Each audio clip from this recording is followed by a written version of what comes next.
নামটা যেমন দেখলেন খেতেও ঠিক সেরকমই হয়েছিল। ৩টে পাবদা মাছ, তার সঙ্গে নুন, হলুদ, একটু সর্ষের তেল মাখিয়ে নিয়েছি। এরপরে মিক্সার গ্রাইন্ডারে ২ রকম সর্ষে, পোস্ত আর কাঁচা লঙ্কা বেটে নিয়েছি, আর একটা জারে টমেটো বেটে নিয়েছি। এরপরে মাছ ভাজার জন্য তেল দেবো। পাশে মা দাঁড়িয়ে আছে। হ্যাঁ, বড় বড় চোখ করে বলছে, এই তুই বিয়ে বাড়িতে রান্না করতে যাসনি, বাড়িতে রান্না করছিস, সুতরাং বেশি তেল দিতে পারিনি। এইবারে তেল কম দেওয়ার জন্য যেটা হয়, মাছটা একটু লেগে গেছিল, কিন্তু দেখুন কিভাবে ম্যানেজ করে নিয়েছি মাছটাকে।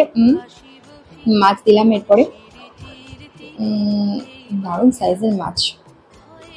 মাছ দেওয়ার পরে মাছটা একটু কড়াইতে লেগে গেছিল, এটাকে ম্যানেজ করে পাশ দিয়ে তেল দিয়ে এটাকে তুললাম। তবে যাই বলুন, মাছটা কিন্তু ঠিকঠাকই ভাজা হয়েছিল। মানে অল্প তেল যদি একটু ঘুরিয়ে ঘুরিয়ে করেন, তার মানে আপনার হেলদিও হবে রান্নাটা, ভালো লাগবে। এরপরে কড়াই থেকে তেল একটু তুলে নিলাম, মাছ ভাজার তেল, পুরো তেলে রান্নাটা করবো না। এরপরে তেলের মধ্যে কালো জিরে দেওয়ার পর ওই টমেটো বাটাটা দিয়ে দিলাম। বেশ একটু নাড়ানাড়ি করে বেশি কিছুক্ষণ নাড়লাম। তারপরে এর মধ্যে অল্প একটু আদা দেব, একদম অল্প আদা দেব। এই যে আদা দেওয়ার পর বেশ ভালো করে কষাবো। দেখো খুব সুন্দর করে কষাচ্ছি। কষানোর পর এরপরে আমরা যে পেস্টটা বেটে রেখেছিলাম, ওই যে ২ রকম সর্ষে, মানে সাদা সর্ষে, কালো সর্ষে, তার সঙ্গে কাঁচা লঙ্কা আর পোস্ত, এই পেস্টটা এই আমাদের টমেটো আর কালো জিরে আর আদার মধ্যে দিয়ে দিলাম। সুন্দর করে কষিয়ে দারুণ হয়েছিল।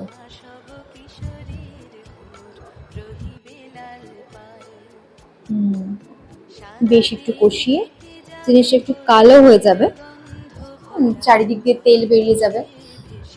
কষানোর নিয়ম যেটা আপনারা জানেন।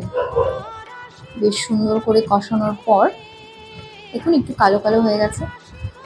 এবার এর মধ্যে একটু জল দেব। ওই যখন মাছটা ভাজছিলাম, অল্প তেলের মধ্যে দেখুন মাছটা কিন্তু সুন্দরভাবেই ভাজা হয়েছিল চারিদিকটা। তেলের মধ্যে একটু নুন দিয়ে দিয়েছিলাম, তার ফলে কি হলো, মাছটা কড়ার গায়ে লেগে যায়নি। এবার এর মধ্যে জল দেব। জল দেওয়ার পর মাছটা দেব, জলটা যখন ফুটবে আর একটু বেশি করে জল দেব। তারপরে মাছটা দেবো। মাছটা যখন দিচ্ছি, মা তখন চলে গেছে, আমাকে বাঁ হাতে মোবাইল ফোনটা ধরে তারপরে ডান হাতে মাছটা দিতে হচ্ছে। দেখুন কি অবস্থা হয়ে গেল মাছ দিতে গিয়ে, রাস করে। কি আর করা যাবে। এবারে ঝোলটা হওয়ার পর যে সাজাবো, ধনে পাতাটা বাড়িতে নেই। কাঁচা লঙ্কাটা সুন্দর করে একটু কাটলাম, সুন্দর হয়নি যদিও। লাস্টে এই যে পরিবেশন, একটু কাঁচা লঙ্কা দিয়েছি, তার পাশে একটু টমেটো কেটে দিয়ে দিয়েছি, চাইলে পেঁয়াজও দিতে পারেন একটু। আর যেহেতু ধনে পাতা নেই, তাই কারি পাতা গাছ ছিল সেটাই। এবারে আসি রান্নার সবচেয়ে গুরুত্বপূর্ণ বিষয়, প্লেটটা কিভাবে সঠিক অ্যাঙ্গেলে ধরা হয়েছে। খেতে যা দারুণ হয়েছিল না, ভাতের সাথে জাস্ট অসাধারণ লাগছে। এবার আপনাদের আরেকটা জায়গায় নিয়ে যাই চলুন।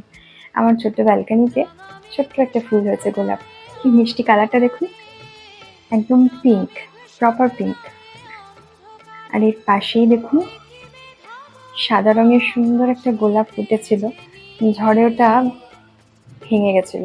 মা ওটাকে ধূপ দিয়ে বেঁধে দিয়েছে। ভেঙে যেতে চাইলে কি সহজে ভেঙে দেওয়া যায় বলুন তো। ধন্যবাদ।